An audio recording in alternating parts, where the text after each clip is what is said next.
Ya baik, Assalamualaikum warahmatullahi wabarakatuh.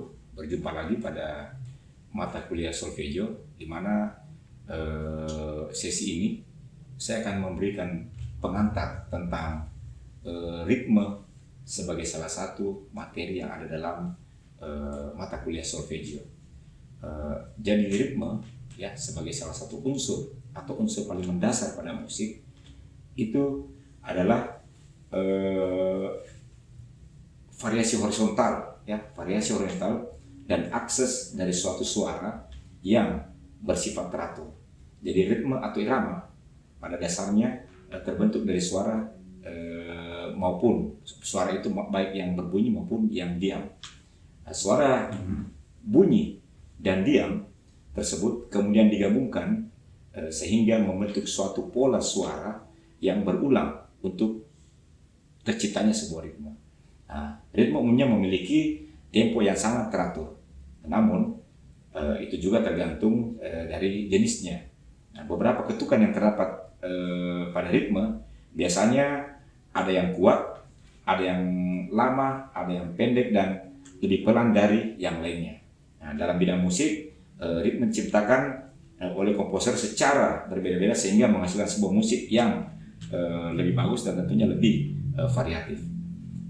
Sehingga kalau kita simpulkan bahwa jadi ritme itu adalah pengulangan ketukan atau pola ketukan atau bunyi ya berdasarkan sebuah pola tertentu yang ada di dalam musik. Ritme merupakan rangkaian gerak yang beraturan dan menjadi unsur dasar dari sebuah musik.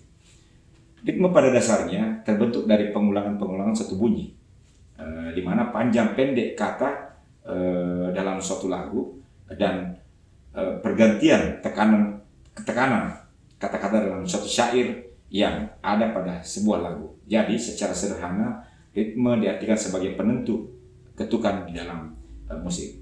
Ada beberapa macam-macam ritme, yaitu pertama ada namanya ritme ritmis, kemudian ritme metris, ada juga ritme sinkup, ritme polifoni, ritme resultan, dan ritme rapsodik.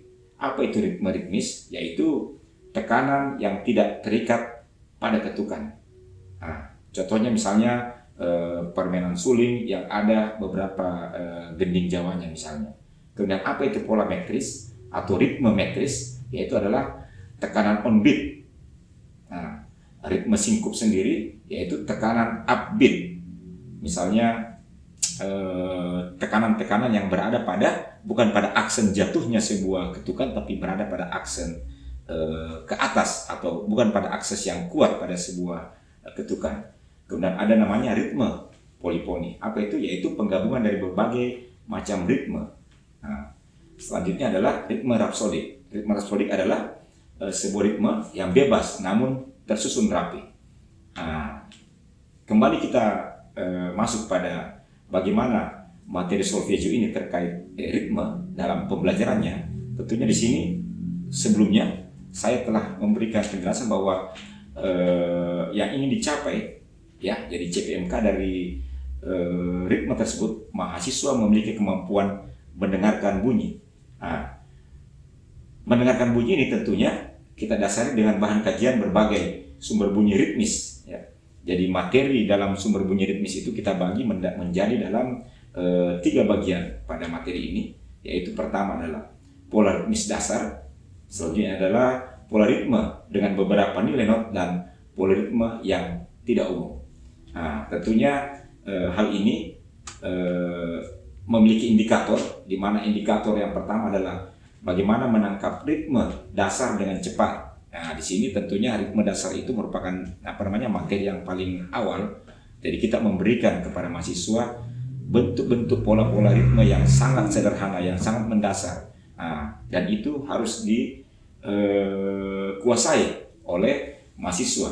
Nah, kemudian selanjutnya adalah setelah mahasiswa mampu dalam menangkap ritme dasar, ya, selanjutnya kita masuk pada pola ritme dengan beberapa nilai not, yaitu bagaimana mahasiswa mampu mengembangkan ritme dasar tadi menjadi pola ritme yang memiliki beberapa nilai not yang berbeda.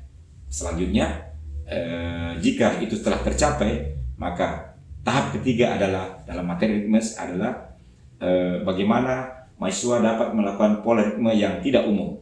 Tidak umum artinya bagaimana variasi-variasi dalam sebuah ritme tersebut kita kombinasikan, baik itu ritme dasar, yang upbeat, onbeat, maupun ritme-ritme yang lebih variatif lainnya. Nah, tentunya indikator yang ingin kita capai tadi adalah bagaimana mahasiswa dapat menangkap ritme dasar dengan cepat, kemudian setelah ritme dasar ditangkap dengan cepat, dikembangkan dengan bagaimana mahasiswa tersebut mampu menuliskan ritme dengan cepat. Nah, jadi ketika yang pertama adalah ritme dasar, selanjutnya adalah bagaimana mahasiswa mampu menuliskan ritme dengan cepat, dan yang terakhir adalah bagaimana mahasiswa mampu menyanyikan ritme dengan benar.